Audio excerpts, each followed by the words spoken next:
Hi everyone, happy Sunday. Welcome back to another exciting stream. Today we're going to be playing Harry Potter and the Chamber of Secrets PC version, the extended mod, updated in 2025. The last time we played this mod was back in the fall season in 2023, and throughout the past 2 years, the extended mod of Harry Potter 2 has gone through a lot of bug fixes and a lot of content updates. So we're going to be playing from start to finish the extended mod another time 2 years later with all the new updates and fixes from this mod. I'm super excited to be playing this once again. I love Harry Potter and I hope that you all do too. So without further ado, let's go ahead and get straight into this.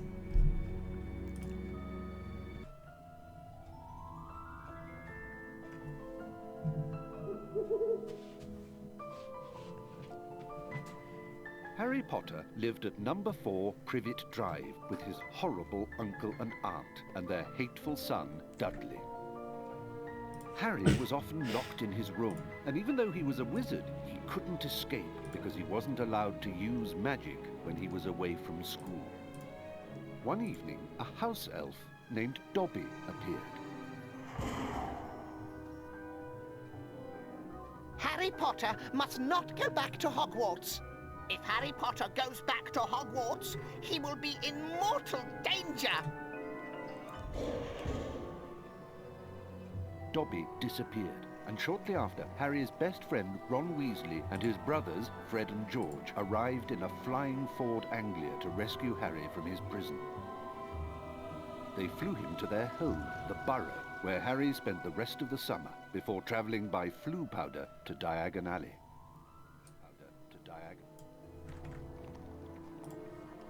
Harry met up with Ron's sister Ginny and went with her to Flourish and Blotts, where the famous wizard author Gilderoy Lockhart was signing his latest book. Great Scott, is that? No, surely not. It is! It's Harry Potter! Ladies and gentlemen, this is the perfect moment for me to make an important announcement. I have great pleasure in announcing that I will be taking up the post of Defense Against the Dark Arts teacher at Hogwarts. Oh!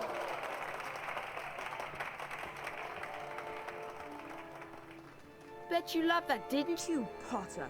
Famous Harry Potter. Can't even go into a bookshop without making the front page. Is that too bright? Leave him alone. He didn't want all that. Potter, you've got yourself a girlfriend. I suppose your parents will go hungry for a month to pay for all the books you're going to need at Hogwarts. It's the least I can do to help out the poor and needy.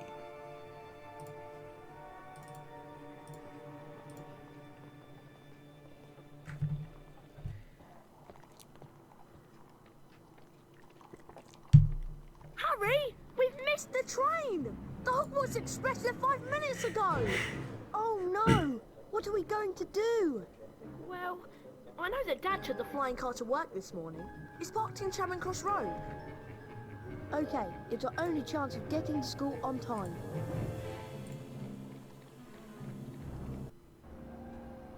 Being sure to check that no one was watching, Ron and Harry took off in the old Ford Anglia. Now all we've got to worry about are airplanes. I can't see anything in here. Phew, that was close. I think we're almost there. Uh-oh, I think the car's cutting out. Come on, car. Come on. Stop! Stop! Stop!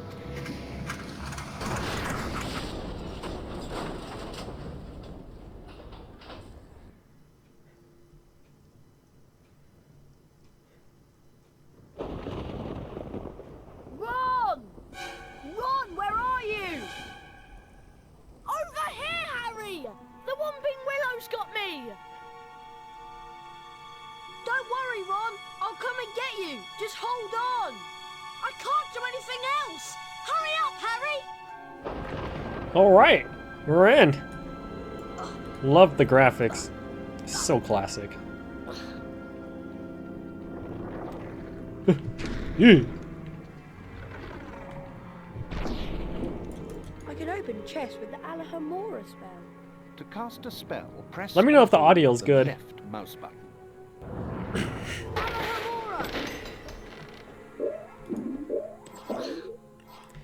Sweet. To climb over low walls, I just have to walk into them. I can use this gargoyle as a target to activate the Lumos spell. This is a save book.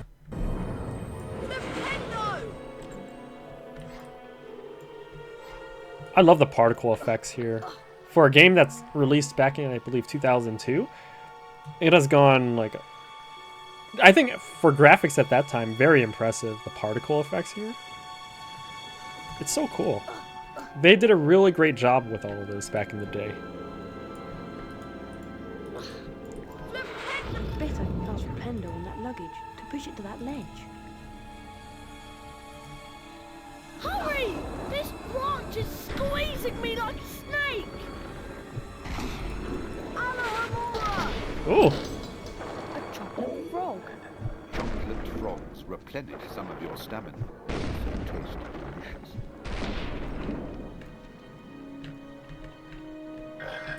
Alohomora! Alohomora can open up magically locked objects such as chests and secret doors. Alohomora!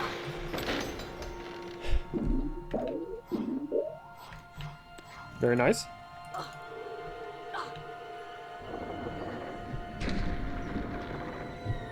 Good job, Harry. Now, see if you can cast Rependo on this branch to get it off me. I think I see a sensitive spot right there. Oh, I see it too. All right, here we go. Rependo! Thanks, Harry. Much appreciated. It's really cool that this version of the game, they updated it to be compatible in the newer systems. So we're able to play this on, I think, 4K resolution. Great. My dad won't be happy that I lost his flying car. Anyway, we better get a move on. We don't want Professor Snape catching us out so late. Lumos! Not only does Lumos cast light, it also reveals magically hidden things. And I think also for the extended mod, if my memory serves right, we get a bit of extra cutscenes too that they incorporated, hence the name extended mod, that they incorporated from cut audio files or cut cutscenes or cut content because they didn't have enough time to finish it back in the day. So I think what happened was they had to cut out a couple things because they were nearing the deadline to release the game, so they had to make the tough decision to cut out certain parts of the game that they felt that didn't have to be in the game, but that they could afford to cut out. But because of that, the game could have been greater, but because they were working on tight deadlines here, they had to cut certain parts out. So what the modding community did was, I think they brought the maps back, in addition to also adding on to the maps to make them more complete, because some of the cut content was incomplete maps. So the modders took it upon themselves, to the best of their judgment, to kind of complete the map, using the typical design criteria that the rest of the game already uses, to make it consistent with how the rest of the game looks, to make a new map that was, I think, originally intended for the original game. Scattered throughout Hogwarts. Each time you collect 10 new bronze cards, you are given a permanent stamina increase. Pressing the escape key will allow you to access the Folio Magi and look at the wizard cards. Hey, Orbit Bro. Hi, that's a lot of knowledge on this game. Are you a speed? No, I'm not a speedrunner. I actually...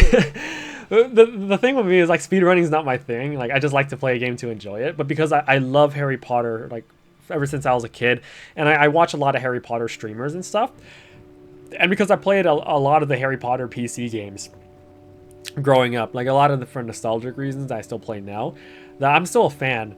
And especially with the new Harry Potter streamers, and people still play this game in the present day, that this is the information they were able to find. And the modding community for this game is still around. There's a couple people that still make custom maps for Harry Potter that I have downloaded as well, that we're, once we go through this game and progress, we'll check out those custom maps that the modders have made for this extended mod. Have you played this game before? Yeah, I played it many years ago, and I played this extended mod version of Harry Potter and the Chamber of Secrets 2 years ago. But ever since that time in 2023, the game has gone through a lot of updates, or that mod has gotten a lot of updates from the modder himself. And then I read through the updates that they made. It's a bunch of bug fixes and a few new content updates too. So, you know, I think even though it's been 2 years since we played this, you know, a bit of it's a blur to me now. And I think most of it will be the same, but, you know, for those new updates from the past 2 years since I've last played this mod, we're going to see a couple new things, and I think it's still going to be a fresh experience. But how are you doing today? I didn't know about this game. Yeah, this game came out in 2002. And I'm surprised people still play it and still mod it, too, to make custom maps. Like, if I wanted, I could learn how to make a custom map. Oh, so this is one of the extended cutscenes. This was not in the original game. This is part of the mod. Watch this. Let's just hope he's left because he missed out on the Defense Against the Dark Arts job again. Or he might have been sacked. I mean, everyone hates him. Or maybe he's waiting to hear why you two didn't arrive on the Hogwarts Express. Professor Snape, we were... In my search of the grounds, I noticed that considerable damage seems to have been done to a very valuable Whomping Willow. I will be speaking with Professor McGonagall later. That tree did more damage to us than Silence! I would advise you both to make your way immediately to the Gryffindor Common Room. But Professor Snape, we... Go, and count yourselves lucky. If I should catch either of you out after tonight, I will definitely deduct house points. We better do as Snape says. Yeah, so these voices are not the actual actors themselves. They're actually, you know, just regular voice actors that, you know, I guess sound similar to how they sound like.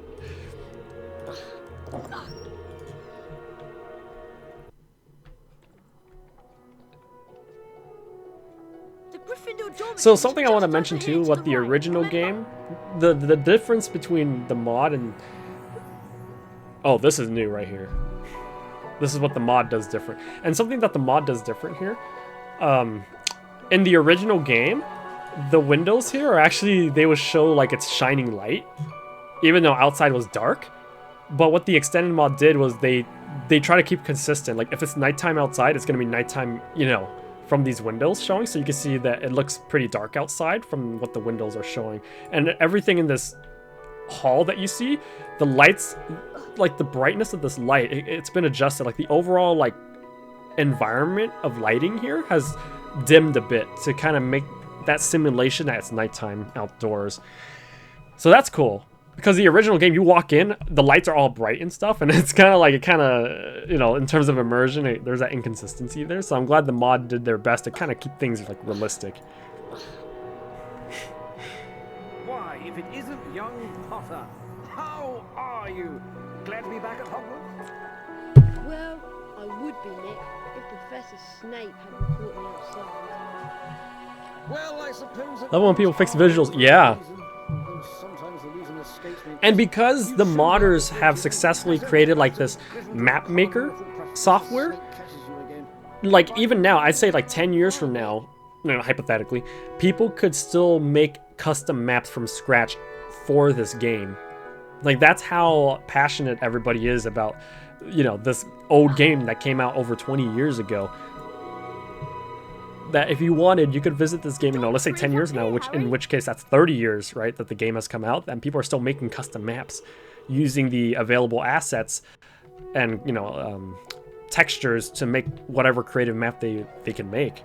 It's really remarkable. Like, after we kind of go through this, and I'll point out the differences as we go, but coming from a, you know, you play the base game and now you play the extended mod just wows you. I've been with you since we got here. You're right. I bet I know who would have it. There you are.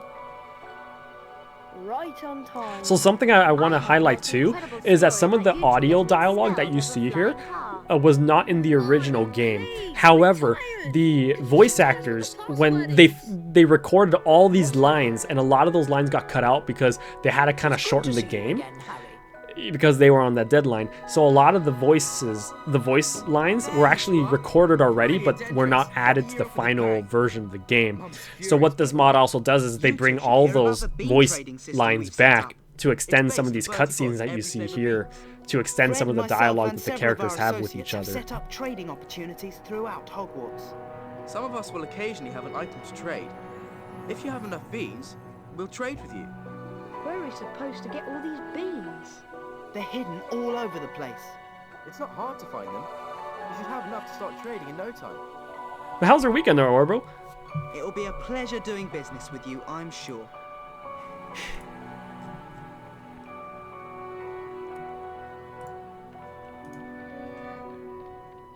And something I love about this game, especially the Harry Potter games, is the music. The background music throughout the game is phenomenal. I still listen to the Harry Potter background music, like at work and on the side. It's just really good music. Been working out, but it's okay. How's yours? That's nice. I'm trying to get back into exercising. It's been tough, but I'm trying to restart again, and then just trying to, overall my goal is to try to stay healthy. So I gotta fix my diet, I gotta, you know, of course exercise, and then hopefully we can reset, you know. Reread it because that's not what I... Oh my gosh, I'm so sorry. I reread it because that's not what I said. I read that way too fast. My bad. I saw but as out. Reread it. Okay, been working, but it's okay. How's yours? Okay, but anyways, now you know I'm trying to get back into exercise. My bad. I'm glad your weekend is doing well though. How's work though? How busy is it for you? Like, do you work weekdays only, or do you also work weekends?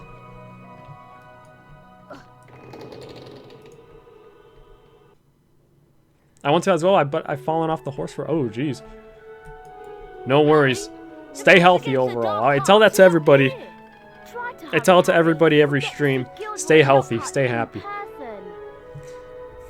I think, for me, how I see it is, like, you know, being healthy definitely contributes to being happy. For me personally. But I think that can be said, like, in general. Like, you know, if you're healthy, then you're happy. But obviously there are other things that I know make people, like, not happy. But for a start, you know, people, like some people I know, like, because they're being unhealthy, they get really, like, sad, you know. Oh, hello, Nick. Surprised, not very happy. But yeah, you know, I say one of the things is, like, you know, do things that you enjoy, you know, especially, you know, for me, I love photography. I love, like, bringing my camera around and, you know, taking pictures and video of events. I find joy in that, and I love traveling too, so that's, you know, a bunch of different things I like doing that kind of, like, boost my energy up and makes me happy. See if you can find all 40 Silver Wizard cards hidden throughout Hogwarts and the grounds. It's a nice cutscene. Okay, this is all new right here from the mod. House Ghost. Wow, Harry Potter! It's really you! I'm Colin Creevey. I'm in Gryffindor too. Would it be alright if I took your picture? Everyone told me about how you survived when you-know-who tried to kill you. And you really do have that. If I were to guess, the Harry model is updated. I think so. This character was not in the base game, period. So everything you see with that character with the camera, it's all new with this mod. I don't know if in the base game, like in the archive files, if that camera guy's model was in the, you know, the files, or if the modders made his texture model completely from scratch. If they made it from scratch, I'll be very impressed. I'm still impressed now, even if it was an old file that was archived but was cut from the main version of the game.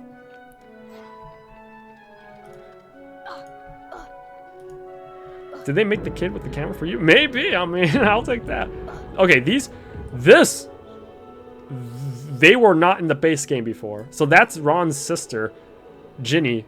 You know, as you know, she plays a very important role in this game and also the storyline. But these two characters in the base game were not supposed to be standing here.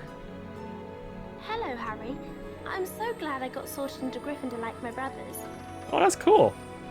Cheers. Cheers to you.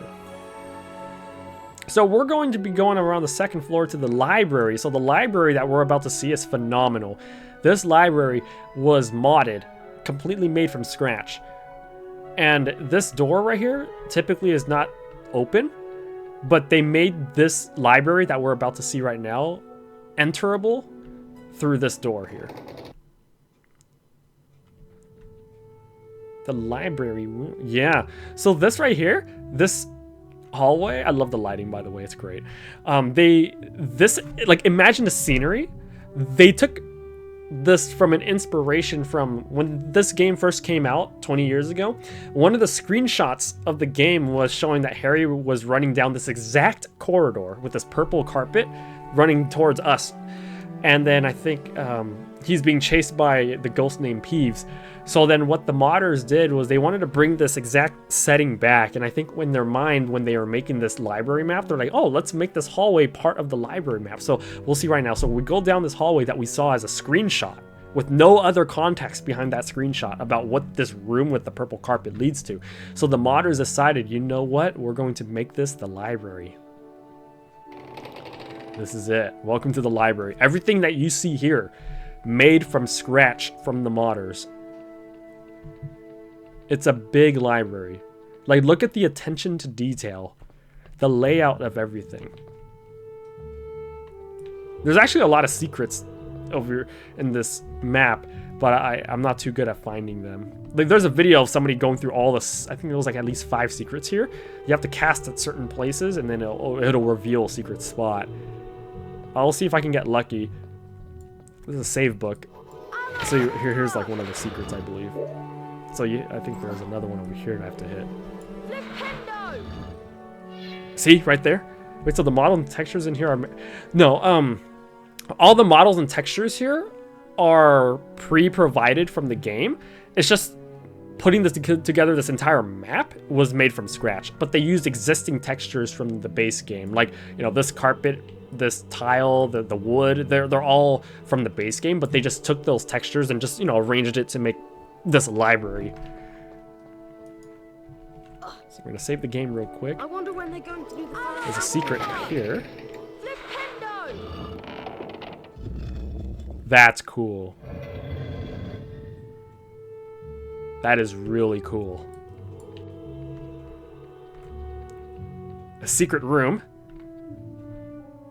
Look at that. That's just amazing. I don't know what these rooms are. No getting through this door just now.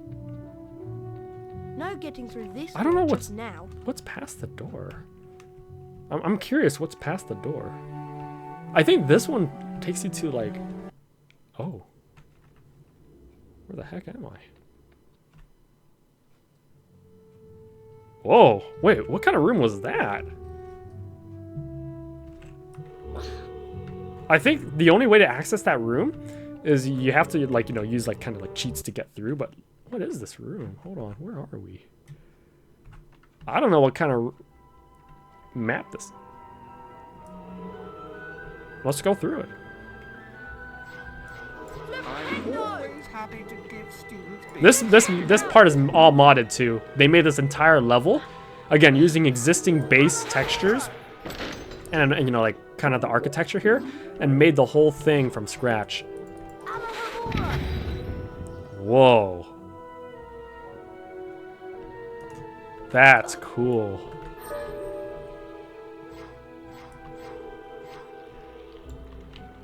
I love how they did the lighting here. Because even the lighting, that requires work to even show, you know, if you could put a window there with no lighting, like no like glare, what do you call it, the rays.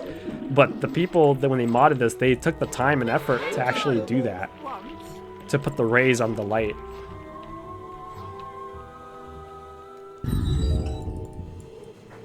Oh shoot. Oh, I can't even cast on this. Hang on. Oh jeez Louise. Okay, we gotta get out of here. This seems like... Okay, let me just go up here. Oh.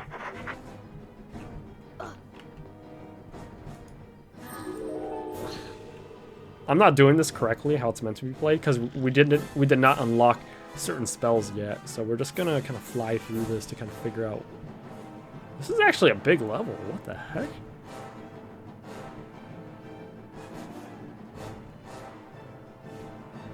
Wow. This is really cool. Oh, I gotta point this out to you. So Orbill, these right here, they actually, there's a documentary about this. These, what do you call it? These portraits are actually like custom portraits of the actual designers of the game. because of copyright issues, they couldn't just simply, you know, copy paste an existing portrait in real life into the game. You know, of course, this game relies on all these portraits to add to the scenery. So what the developers did was like, okay, if we can't, you know, copy paste actual real portraits into the game, we're just going to make our own portraits. So they ended up just drawing themselves, you know, putting their actual faces as the portraits.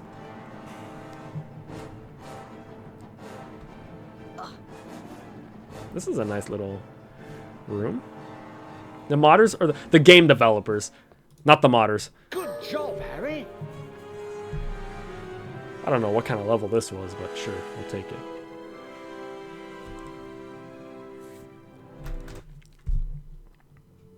Okay, we're back here. Let's see if we can find any more. There's more secrets up here. I played this one before, but it's a blur on how to get through some of these. Oh, shit. I don't have the spell to cast on this, but that's a pressure plate. Let me see if I could step onto... No, I shouldn't. We'll probably have to revisit this when we unlock the spell, because if we step on that, we get damaged. See, we're on like now the balcony level. Really cool. Oh, guess there's nothing here. Maybe if I go to the other side. I'm trying to see if there's something I can cast on. Because sometimes the bookshelves, you can cast on a bookshelf. Yeah, I don't know. I know there has to be something here. It's just I'm not getting it. Or even one of these bookshelves may have some type of secret that you can cast on. That's why I'm like perpetually casting, because there might be something I wouldn't even expect. Okay, well, going up. So that's part one. There's this third part here. There's definitely a secret here. I beg your pardon? So the cool thing about this one is that some of the secrets, they're actually multi-layered. So you have to hit one thing before you hit the next thing. And then, you know, you go to like another thing. And then finally it reveals the secret. Oh, see, right, you see that?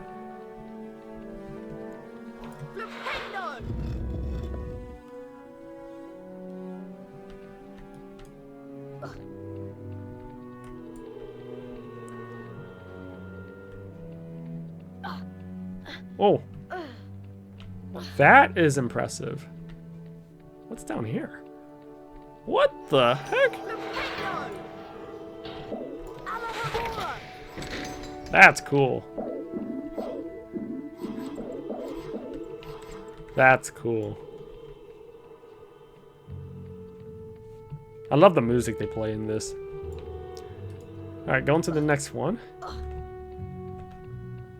Here's the third part of the library. The jelly beans, they use it as like the currency to kind of buy, you could buy wizard cards with it. You could buy ingredients to make the stamina health potion, the healing potion. As you progress through the game, the top left, you can see the lightning bolt there. That's my health bar. So if I get damaged, if I buy those ingredients, I can make the healing potion, and then I can, you know, heal myself as I get damaged throughout the game. This is nice. It's like the lobby. There's 3 levels up there. Wow. There's definitely a lot of secrets here.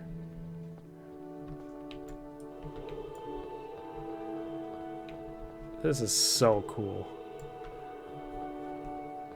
So overall, your approach with the jelly beans is collect them and then use them. Here's the balcony level. There's 3 levels up here. It's so cool, honestly. You are trying my patience. And I love how they put NPC characters to, you know, to really add to the vibe. Because if it's just a library with no characters walking around, it really, you know, kind of ruins the feel of it. So I'm glad they're putting characters to make it feel alive. And when I see characters walking around in this, I feel safe too. Like if there's no one here, I have a feeling like an enemy's gonna jump at me. You're the one who crashed into the Whomping Willow, aren't you? There's a secret here for sure, but it's just I don't know where.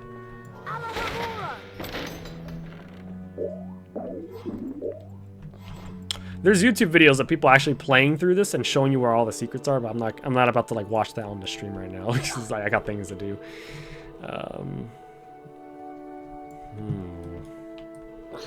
There's a secret up here because behind this, I believe, is what do you call it? It's like a garden. I could show you real quick here. Actually, let's just do it right now because I can't figure this out. For example, up here, like literally, is a garden. You see that? That's the garden. Behind this, I don't know how to open this, to be honest. I wish I knew. But then out here is literally like the outdoor balcony area.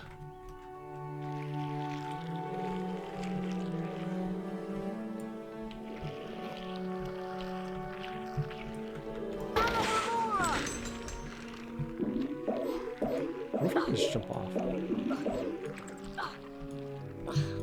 Oh, it doesn't let you jump off. That's cool. So that's the library. Wait, what is that room?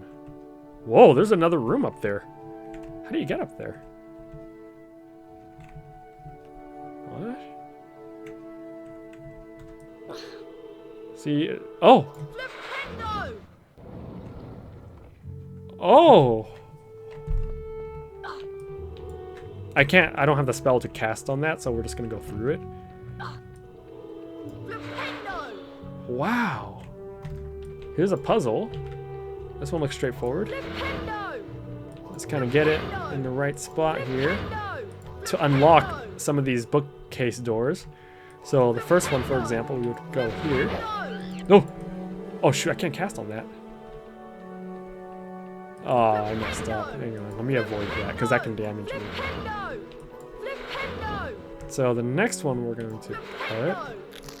Ah! It's on me. Next one. Another room.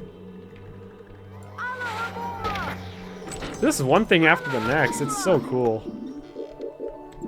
And then the last one. Oh, shoot. I was trying to open one of those. Okay, let's run from that. It's after me. Ooh.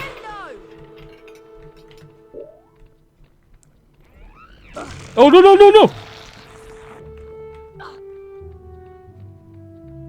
So that's another secret. I think the other spots are traps. Yeah, I think they are traps. Oh, what the heck? See that? Like, behind this one is this. And then this Spongify tile, this is like a spring, like you jump on it and it springs you forward, and then it will spring you all the way to that garden that we were just outside at the balcony. The other one that we just released was, where's that one? Okay, right here. You see that? Like, everything's just like, you go here, it unleashes a secret over there on the other side. That's the cool thing about this library. You think, see, over on the, okay, so my webcam's covering it, but it shows that there's 10 secrets to be found in this map. What? Wait. There's this whole labyrinth here. What the heck? How do you get in there? Hold on. So it shows that the access point is right there. Oh, okay. That's a. How did I miss that? Okay. See, like it's just a whole different labyrinth we're going under. So like, dang, I wish I had the spell. Oh no! The gnomes. Okay, so you get the point. There are gnomes there. I think I have the spell to cast it. Yeah, I do. So the gnomes, if they touch you, you lose your beans. Like, they literally like tackle you, and it'll make beans like come off your character. So you don't want to be hit by these. You just cast on them, let them like stay on the ground, and then be on your way. Okay, so that's another secret. Let me see what else we were missing. There's just so many things like that to find. I'm just looking under to see what else we're missing here. There's another one here. What the heck?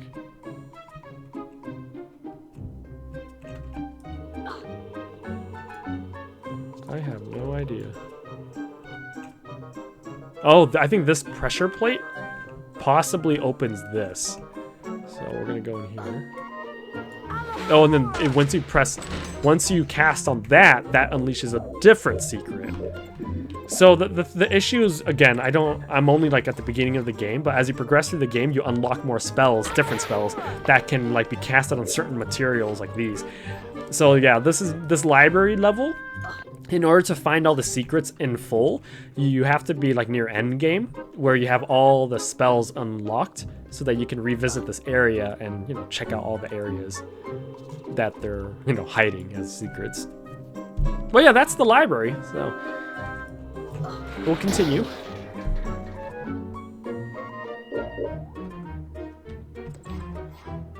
I just love this lighting. It's so cool. And we're going back. I don't know if the bathroom's open. Okay, no, it's not. That door leads to the Moaning Myrtle's bathroom in the game. Very critical for this gameplay, or for the storyline. That's a secret in the base game.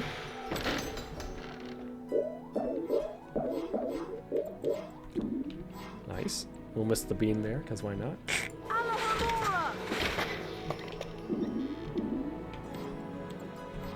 When you see this from a level design standpoint, it changes your mind. Like, or no, sorry, it doesn't change your mind, but it really how do you say it? It opens your perspective. Because when they interviewed, when the actual game developers were interviewed by one of the YouTubers of Harry Potter, the YouTuber asked them like, I think it was like, how was it like designing this game? And keep in mind that for this game, The Chamber of Secrets, the movie didn't come out yet because they were trying to time the release of the game at the same time as the movie, for marketing purposes. So then, while they were making the Chamber of Secrets game, all they really had to work with was the book. Of course, the book was released, but all they had to work with was like text, from the book. So, you would read it and kind of figure out what to do for a game from there. And I think they also asked the author on like parameters to work with about like, okay, we're trying to make a game based off of your story. What are the, some spells, I guess, like that you recommend? And I believe they were given like a list of spells, and it will say, like, for example, Flipendo. The name of the spell is Flipendo. What it does is like it flips things around, right? Alohomora unlocks doors. You see, it's like on a table, you have the name of the spells, you have what the functions of the spells are, and then, the game designers are looking at this and going, okay, well, Alohomora, like, how are we going to incorporate this into this game? And then, just from looking at what each spell does, the game designers had to figure out, how do we make a game that incorporates these spells with these specific functions, and then go from there. And then this is what they came up with. And it's incredible, because imagine, like, we've seen the game now that we're playing right now, but working off of like nothing essentially, and just looking through text or even rough sketches of things on how things are supposed to look architecturally, you don't have much to work with. So, for a game that came back in 2002, before the time of Google and, quick image searches and, AI, they really didn't have much to work with, yet they still came up with an incredible game.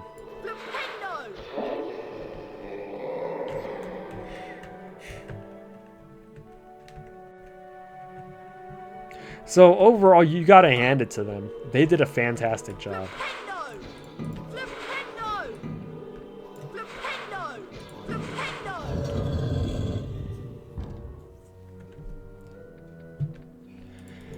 And when it came to the architecture of the game, because they knew, okay, the game took place in a castle, stuff like that, right? Like, how's a castle supposed to look? So then they, I think they were allowed on the movie set while they were filming for, the Chamber of Secrets, for example. And, they came as, the game designers, and then when they talked to the people in the movie set, they're like, hey, we're here because we're making the game for this, the story. we need to take notes and everything we can to figure out what the architecture of the buildings are supposed to look like. What, you know, can you help us? And because, you know, the movie set was like confidential, right? So then the people filming the movie said, okay, you can be here, you can take notes, but you cannot take photos. So then with that, the game designers literally brought a notebook, and with the limited time they had on the movie set, they had to just sketch really quick all the things they were seeing. Like, okay, I see it's like, I don't know, Gothic architecture or something like that for the castle.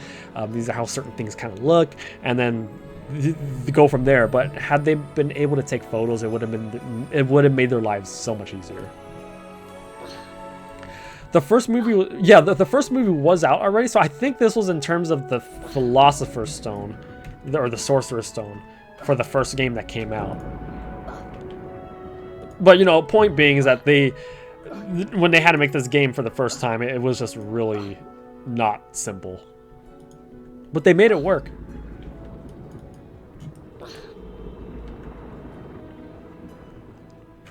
You remember where it is, don't you?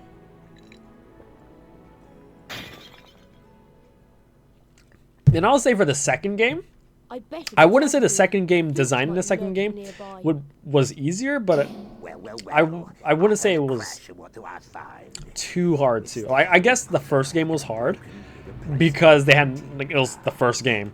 The second game, because I believe it used the same engine and, you know, similar textures and graphics, and of course the same architecture. They had that part as, like, I guess the quote-unquote easy part. But I think the hard part too was just trying to fit in everything in a short amount of time, because I think they only had less than 1 year to get this game out, because, you know, the movies are coming out 1 year after the next. What was that? So then they only have so much capacity to, like, get so much content in the game before they had to crank it out and, like, release it to the public. So I guess that was the hard part, just really deadlines for the second game. And I guess same for the third too. This should be a really interesting lesson. Professor Lockhart is probably the bravest wizard who's ever lived. Is that why you've marked all Lockhart's lesson with little hearts on your timetable?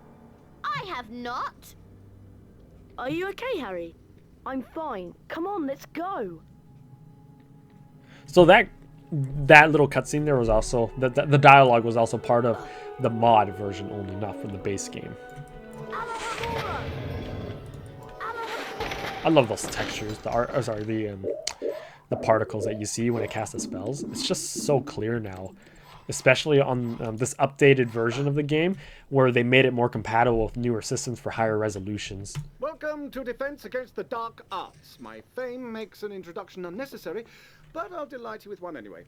I am Gilderoy Lockhart, Order of Merlin, 3rd class. So what we'll do, since that's late at night, we'll go through this challenge first, and after that we'll call it a night, just because it's late. And then we'll continue this game, you know, and then we'll take our time to play this game. But usually, this game, especially the extended mod, it takes you around 6 hours to finish. 5 to 6 hours if you do this at a moderate, not speedrunning speed, but at a, you know, like casual gameplay, just taking your time with it. Around 5 or 6 hours, which is really good. That gives us a lot of time to really enjoy this game and explore. Lucky.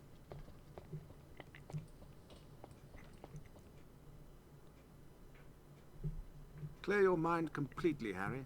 Don't even think about me. And concentrate on the symbol in front of you. See the wand? It's going to move its way around the symbol. At the exact point when the wand passes over the arrows, hit the corresponding arrow key. This exercise has 3 parts. You must hit all of the arrows correctly in order to progress to the next round. Ready to try? Round 1, begin.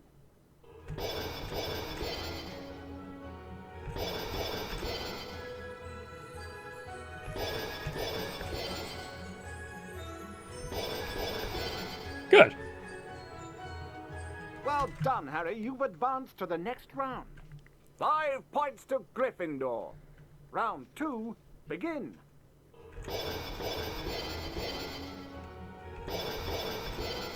You know, in the first Harry Potter game on PC, we're playing the second one, but the first game, you actually had to freehand this. You had to use your mouse and trace the spell icon using your mouse. And some of the mice back in the day, it wasn't like laser like how we have it now in the present day mice that we use for our computers. It was like the ball that could get, oh shoot, I missed it. Oh my gosh, oh no. We're gonna try this again. I tried to press it, but it didn't press, so I messed up the whole thing here.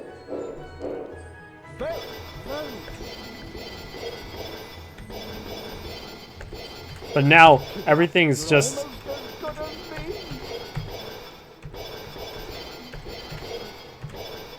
everything's already pre-traced for you, and it just goes, the system just takes the little cursor and goes for you, so you just gotta press your arrow keys.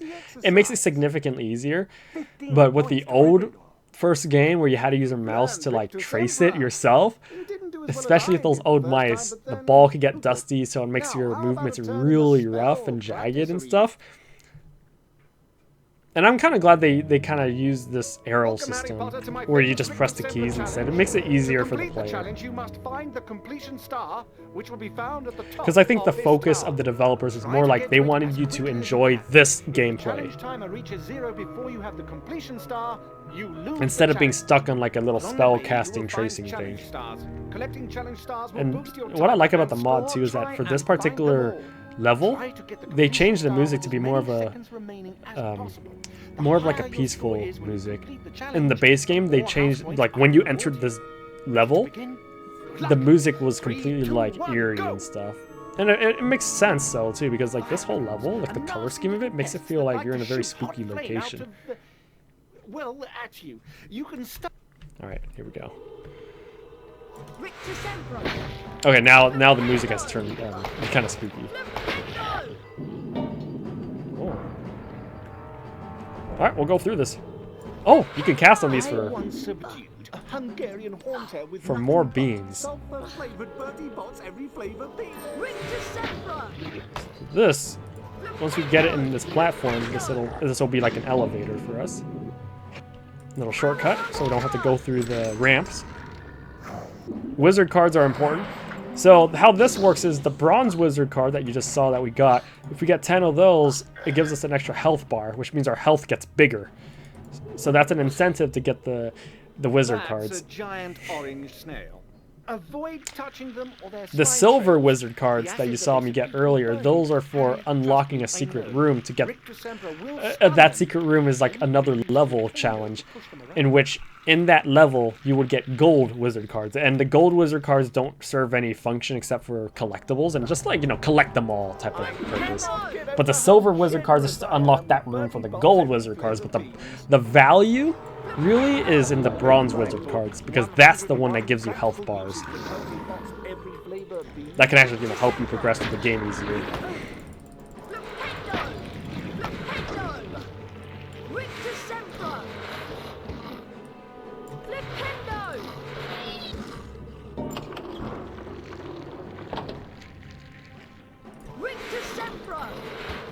I wonder if I can step on it.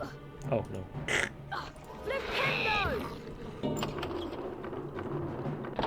Good. Oh!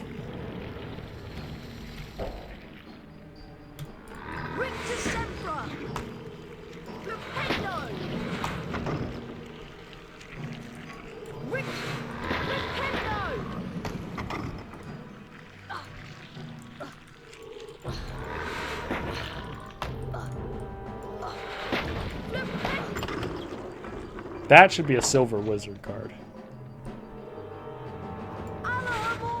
Oh! There it is. A silver card. We gotta get the challenge star.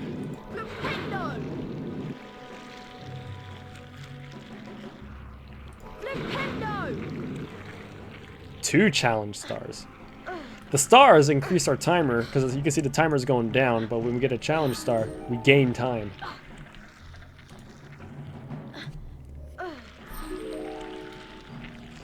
Okay, now we progress. I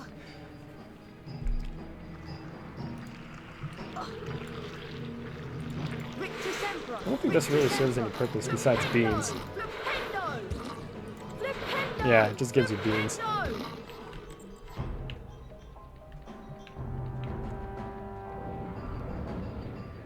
Gnomes are a greedy lot. They will try to steal your Bertie Bott's beans and Wiggenweld potions. Flipendo will push them onto their backs and cause them to drop anything they might have stolen. You can also pick up gnomes and throw them around. Throw them into a gnome hole to permanently get rid of them. That is a gnome hole. This is where gnomes come from and where they go to deposit stolen goods. Throw gnomes into these holes to permanently get rid of them. You cannot climb into them. Okay.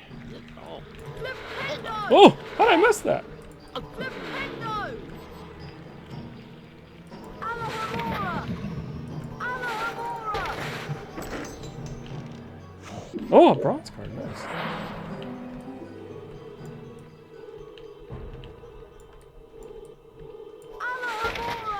You gotta look to your left and right, or else you miss certain chests that might have something very valuable in them.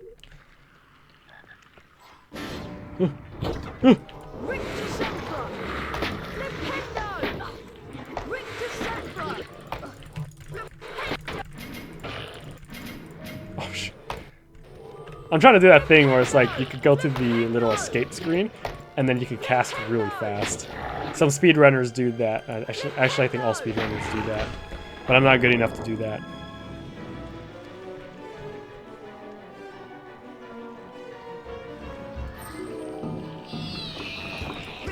Well, why not? We'll do this.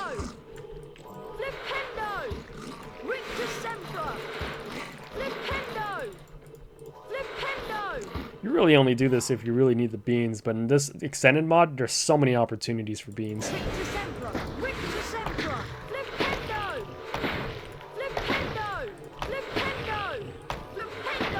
Let me see if I can do that little.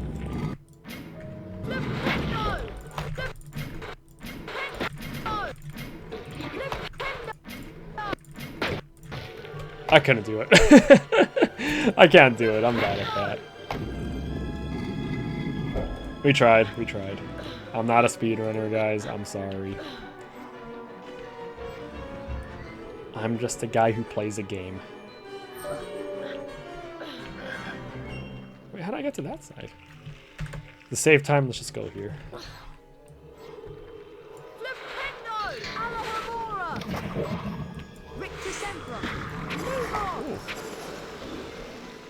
Oh! That's cool.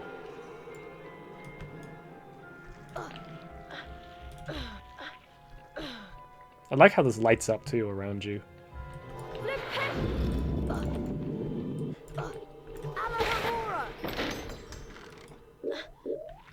Ooh.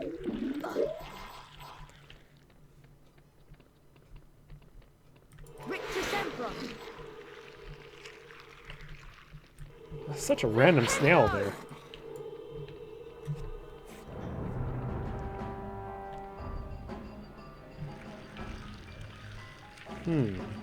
This one's a no-brainer. You just match the face with the door. So, which one shall we do first?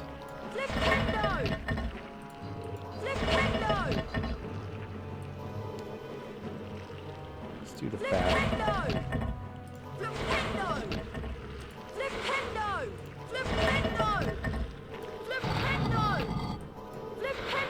Love the mechanics of this.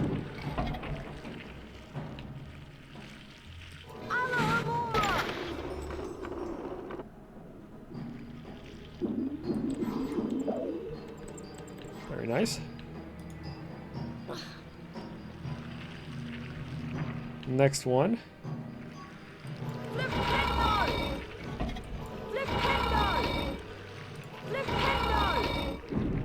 Good.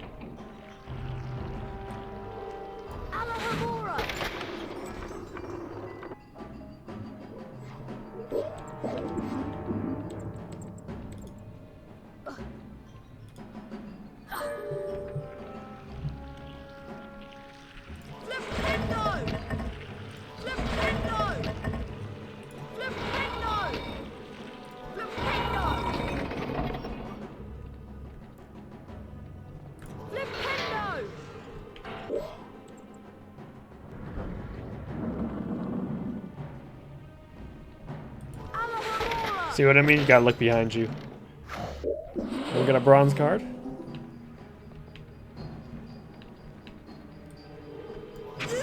That's...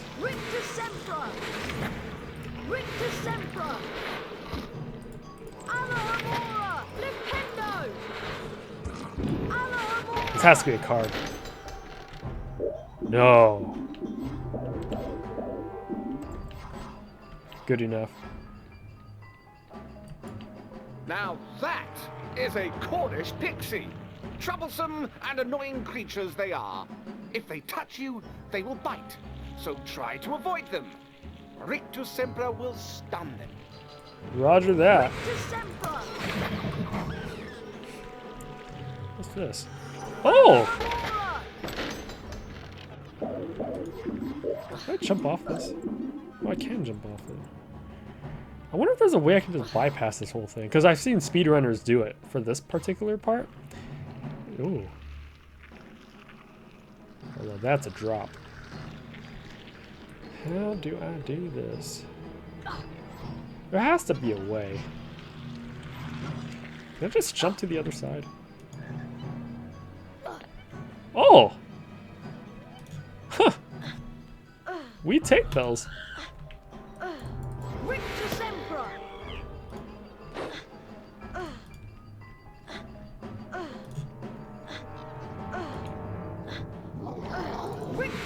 Very nice.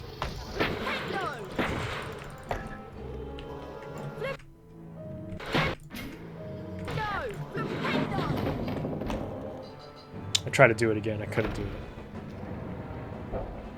Very nice. Move forward!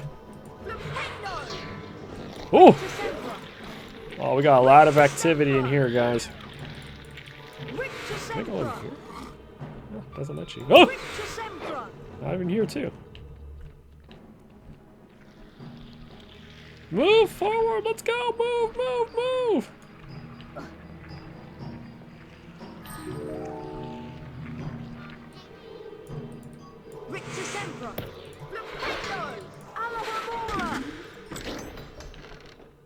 Oh! Nice. Hey. No! Engage!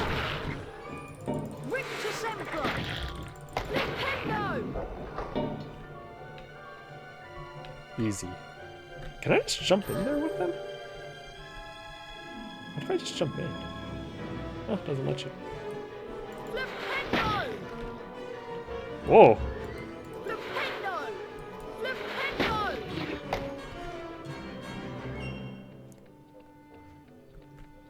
Oh, a chest. Another one. And now we're at endgame here. Holy cow, this one's a push. Ooh. Not too bad, not too bad.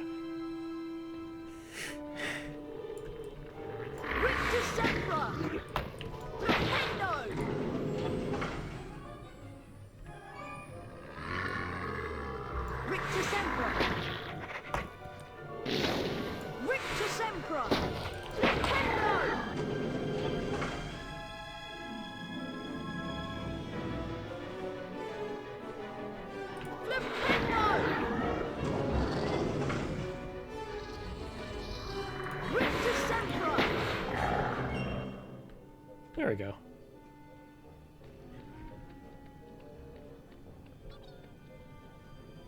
Gotta take this one out too.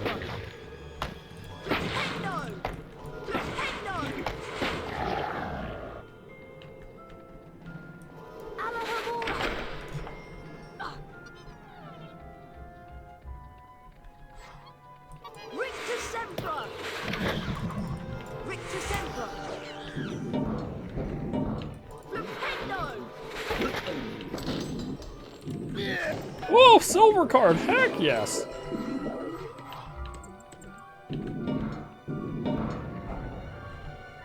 Good. Got another star. And we finished the game. We got all 10 challenge stars. Finish this level.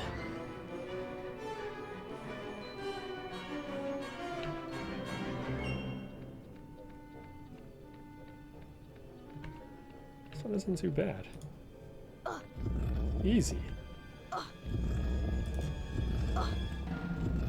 This is too easy. Oh!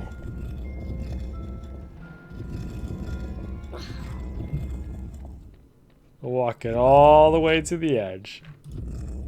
Well done, Mr. Potter. You have completed my Rictus Sempra challenge. Yes. The remaining time now becomes your personal high score. Congratulations, we did it.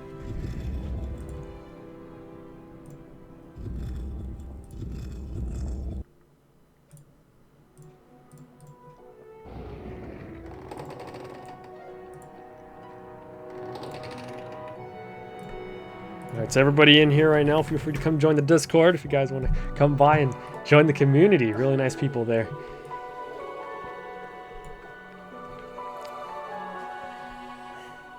Harry, the weekly House Point ceremony is about to start. Follow me and I'll show you where it is. Fireblaze, long time no see. How are you doing? We're just about to wrap up here for the night.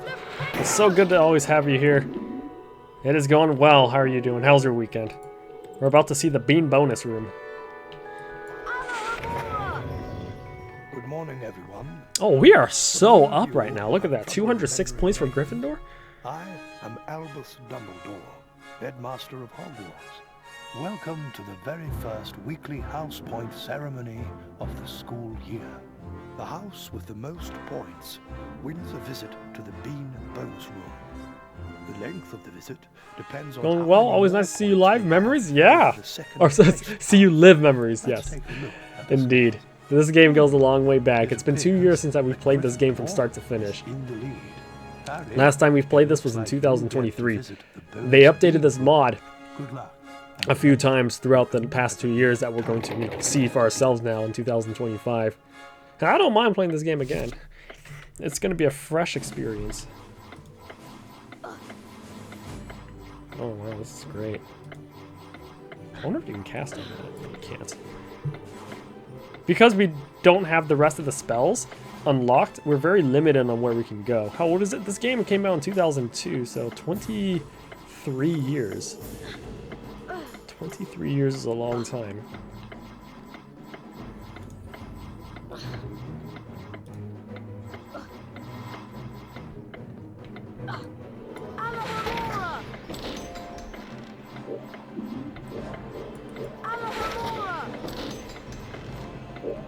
Oh, it's like shooting out beans. Holy cow.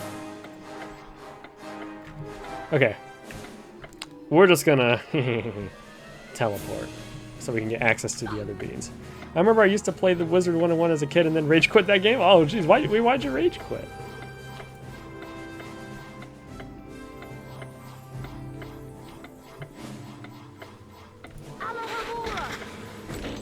What's that?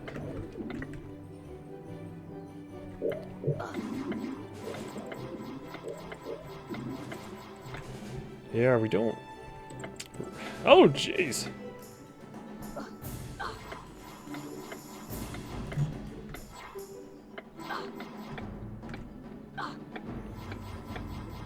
My sister kept getting past the points I was stuck on and I couldn't take it. Oh, jeez.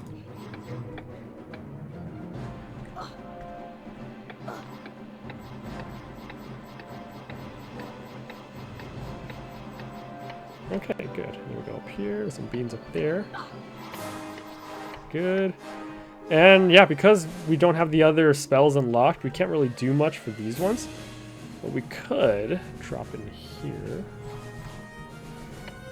Oh, I just missed that. What?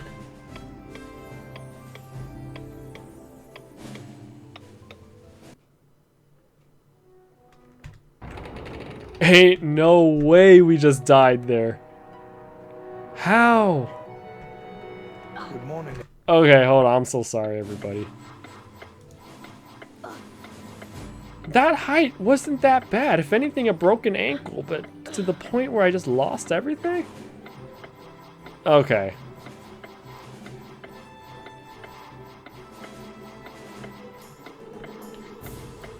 I guess that's a sign to me, don't cheat.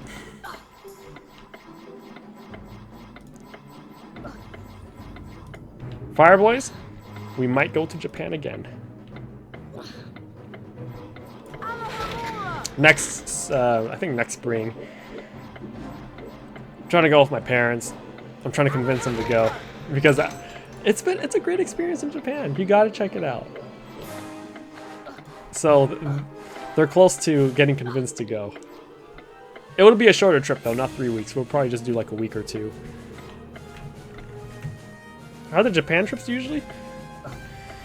There's actually, you know, there is a language barrier sometimes, but for the most part, a lot of people know basic English. You know, when you go to the stores and the restaurants, if they don't know English, you just pull your Google Translate out, or you just point at the picture on the menu in the restaurant. It's like you'll get by. It's so easy to get by. If anything, Google Translate have like a live translation. Like, I gotta say, like, I went to a bar. I think I was live streaming it. I went to a bar, and then one of the I guess the hosts in the bar, she did not speak any English, which, you know, that's fine. So then throughout that bar experience, we just simply talked on Google Translate. Like, I had a live translator going on. Like, I just left my phone in front of us. I would talk in English, it would translate it to Japanese, she reads it, and then she would respond in Japanese and it translates to English. The communication will be a bit longer, but, you know, at least, like, you know, you could still somewhat communicate. I thought most people would have their professional translator with them when visiting Japan or even Mexico. Harry, yeah. There you are. Glad But a lot of people, they get by using Google Translate. Like, if you were interacting with anybody, really, it would be like asking for directions or simply asking a simple question. A lot of times when I had to use the translator, like Google Translate, was in the train stations because, you know, we legitimately were getting lost, and I was like, I don't know where to go. I pull up to the, you know, the train conductor person at the gate, and I just spoke, I am trying to go to this city. And I show him the phone. He goes, oh, okay, yeah, go, you know, go turn to the right corner over there, and stuff like that. It's super simple. Like, and their train transit system is amazingly super good.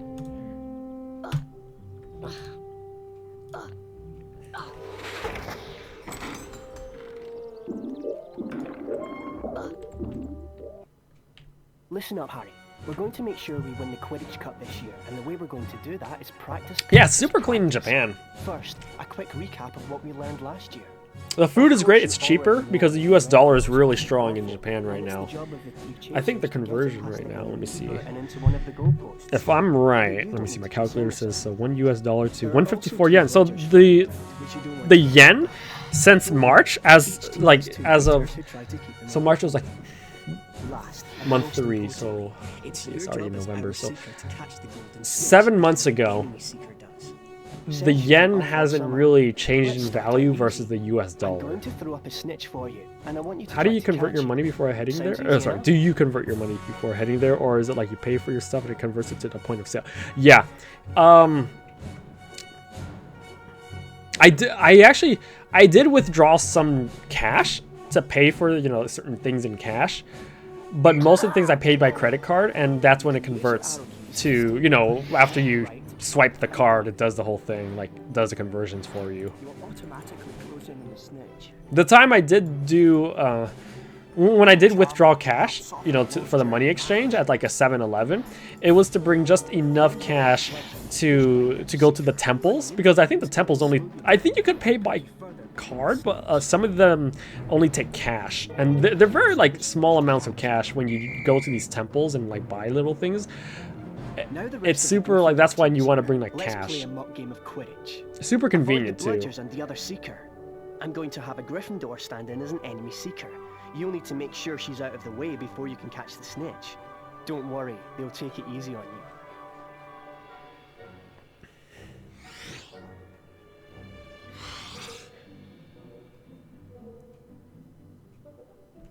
I love Japan so much, and because everything's so much cheaper there, definitely do the shopping there and enjoy the food. Like ramen in California, where I'm at, you're talking like $20 minimum, and then when you add tax, it's like $22. And then when you add tip, now it's $25 or $26. So you're paying almost $30 for just simply ramen. But when you go to Japan, as you know, they don't do tipping there. And there's, I mean, I guess there's tax, but the food, again, the US dollar is so strong there that for ramen, I was paying average like $10 for a ramen bowl. That tastes superior than the ramen in America. Excellent work, everyone. To put things into perspective, that time when I bought the Royce chocolates are super good chocolates, high quality, best chocolates I've ever had in my life, actually. In Japan, they sell them back, they increased the price now, but that time when I bought it, it was $6 US. In the USA, it sells for $20 per box. So $6, $20. After I came back from Japan earlier this year, they raised the prices of the Royce chocolate boxes. USA would sell them for $24 now, and likewise in Japan the price has increased now to about $8 or $9 US. But still, in a way, it's proportionally increasing in both countries. Oh, I didn't realize you're from Cali. I think you said Northern. Yeah, I'm from Northern California. What about you, Olga? But yeah, that's why next time I go to Japan, I'm gonna buy a bunch of those Royce chocolate boxes. Like, you gotta get it. Like, if it's $24 here, but you can only get it like, $8 in Japan, why not? Oh. Ron, you'd better get to Hagrid's quick. That cutscene right there is, it's a modded cutscene. Not from the base game, especially that green particle effect there. It's all modded. Oh wow, this is new too. Oh, I'm still in my Quidditch outfit. Okay, so this particular part of the game is part of the extended mod that we're playing. But yeah, wait, Firebliss, have you been? Actually, I'm assuming you haven't been to Japan yet, but go to Japan. It's a great spot. You'll love it. I think I wanted my first international.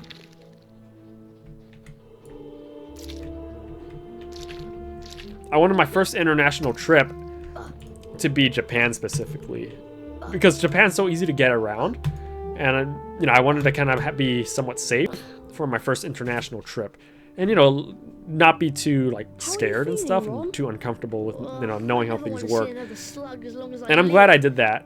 Best first international trip location ever. And then after doing that trip for Japan, now I'm more comfortable going to any other country now. Yeah. But that works. Rose, thanks so much for the raid. How are you doing? I hope you had a great stream. Dude, I have to make a plan to go to Japan. You're hyping. I'm hyping. It's worth the hype. If anything, you have to spend like 2 weeks in Japan. Thanks for defending me, Ron. Minimum 1.5 weeks. And the reason, like, I'd say in general, when you international travel, try to spend as many days as you can there. I know a lot of people say I don't have enough vacation days, or stuff like that. Yuck. And I understand why people wouldn't want to stay longer, because each day you're staying in a different state or different location. You're paying per night for like a hotel, right? And these hotels, the price per night adds up, and that makes sense. But yeah, like especially for the flight ticket to get there is like $1,300, for like a decent flight round trip. So if you're spending that much money just to get there from a plane ride, you should stay a couple extra days extra if you can. But I understand if people have to shorten their trip for whatever reason, but that's my mentality. If you're paying thousands of dollars already just to get there, you might as well stay, as long as you can there. I spent 5 whole days in Japan and it sucked. You need more, yeah. But here's something that you forgot to take me. I didn't forget to take. Well, Rails, you can come with us for round 2 Japan. The thing is this. So that time when I went to Japan, I stayed for 3 weeks, and there were still so many more things to do. We saw a lot of things, but we had to speed run a bunch of things to be able to see so many different things. But people told me this. They're like, hey, remember. Actually, I didn't. Sorry. Let me rewind. On Reddit, there's like a Japan traveler Reddit, subreddit, and people were talking about, man, like, I wish I had more time in Japan. Then somebody commented, to put things in perspective, don't think that this first time you go to Japan is your last time.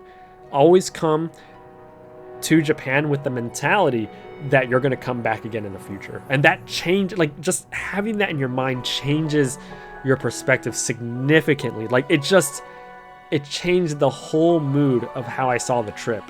before, you know, I didn't have that idea that I was going to visit Japan again. Because I knew I was going to go to Japan again, but in my mind, I was like, it could probably be another 5 years before I revisit Japan again, because I want to go to other countries in the meantime. Little did I know, I'm about to go again exactly 1 year later, which is very soon. But point being is that 3 weeks I was there is not a case where that's my only time in my life that I would ever visit Japan. You know, with that mentality, in a way it's bad, because you would think that like, oh, if you don't get anything done, or you don't get what you wanted done in those 3 weeks, then it's over. Like, that's it. Like, no more Japan for the rest of my life. Like, no. Even if it means coming back to Japan 5 or 10 years later down the line, you're going back again. You know, so that's another cool thing. Like, having that mentality that at some point in your life you're going to come back again. So even if you don't get all the things you wanted to done on your first time there, it's okay. You know, and then the next time you come back, you can check out the other stuff you haven't checked out again. And of course, revisit some of the spots that you want to go back to again. Like, I would go to the towers again. Tokyo Tower, Skytree Tower, and I'll go shopping in the malls over there again. I will take the train again because I have to. So, you know, just keep that in mind.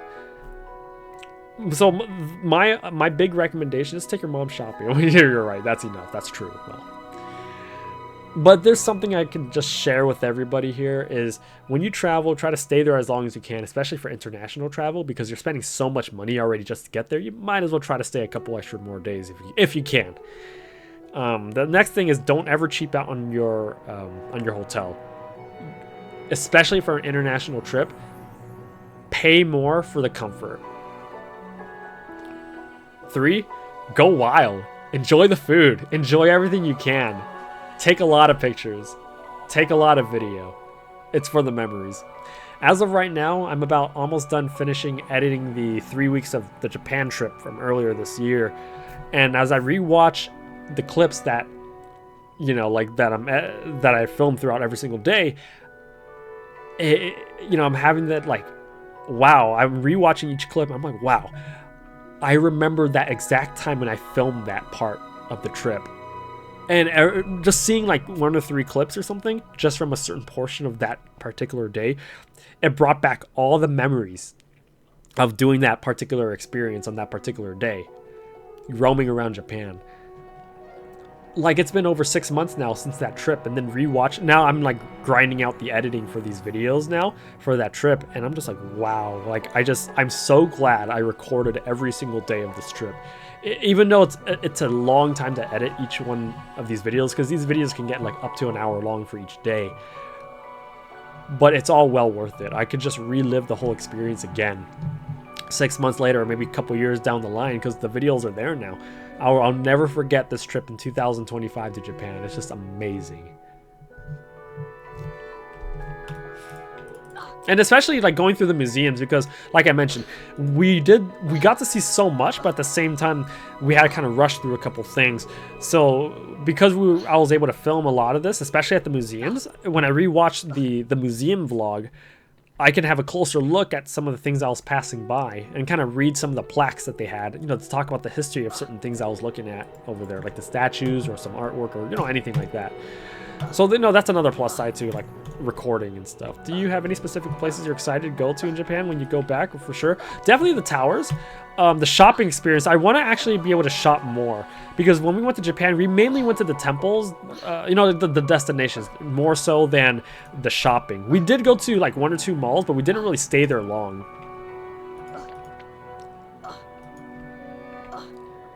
So I would spend more time in the mall, like shopping, you know, it's getting more of the, because we have malls in America obviously, but you know, the Japan mall, even though like a lot of this, you know, it's clothing, like it's a similar vibe to like some of the malls here that we have in the USA, but just the fact that it's in Japan, that's why I want to go to the mall in Japan, just because like it's Japan. Even though the vibe is the same, you're going to a clothing store, you know. It really depends what you like. I personally like visiting temples because it felt more Japan. Yeah, I know some people, they're foodies, so they go just for the food. But I'll say, you know, as a regular average tourist, you got to check out the main touristy destinations like the Tokyo Tower, the Sensoji Temple, the castles. You have to see the castles. You have to see the castles. if you go to Japan, like depending where you're at, because Tokyo and Osaka are actually pretty far apart. But if you're in the Osaka region, I recommend the Himeji Castle. It is probably the best castle you will ever see in Japan as a whole. Now, if you have other chances to check out the other castles, definitely check out the other castles. I'm a castle guy. But Himeji Castle, if you had to choose one castle in Japan to see and visit, Himeji Castle is the one. Oh yeah, you know, honestly, the food, you would love, when it comes to being a foodie, you would love Osaka food. I mean, like, Tokyo and Osaka, I mean, you know, saw Japanese food, but I'd say Osaka is definitely more of a foodie vibe. There's a district called Dotonbori. Literally, it sounds what it spells like. Dotonbori in Osaka. So many food restaurants there, different type of cuisines and all that. I mean, Tokyo has a lot of food places too, but Osaka, just that Dotonbori area, full of restaurants, plus a couple shopping, like, you know, Uniqlo stores and stuff too. But yeah, Tokyo, you have to eat ramen there. And trust me, when I say, like, you might think, well, I don't want to eat ramen every day. Like, no, keep in mind, every ramen restaurant has their own style of ramen broth, and it just tastes different. I was literally eating ramen every other day, and I really thought I was going to get tired of it because it was just ramen every day. But no, each ramen tasted so different and unique that I never got tired of it. I'll be down to eat ramen every day of the trip if I had to again. Just because I knew that every ramen restaurant I would go to, it's a whole different vibe. I mean, not just the vibe, but it's a whole different food tasting experience. And they're all good. Got tired of the ramen a little bit? Okay, well, that's Rose. But I will never get tired of ramen.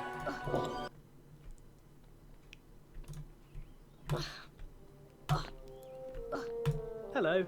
If I see another spider, I don't know Here's what the I'll entrance do.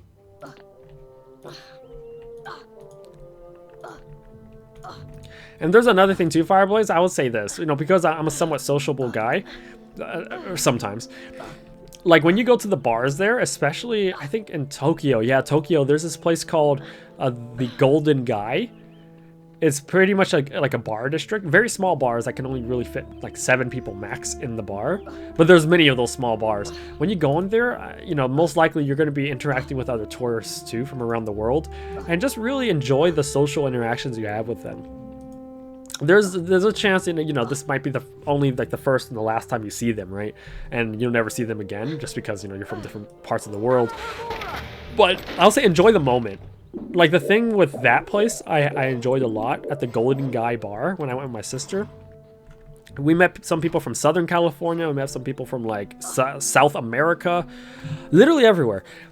And then we had, you know, this was a small bar, so it was like 7 or 8 of us just sitting down, all like sitting close together. So you had to talk to each other, you know, or else it would be awkward if you just sit next to someone, you just flat out don't talk to them. And you got to talk to the bartender too. So like, you know, we all ended up buying each other drinks, you know, like buying for everybody at the table.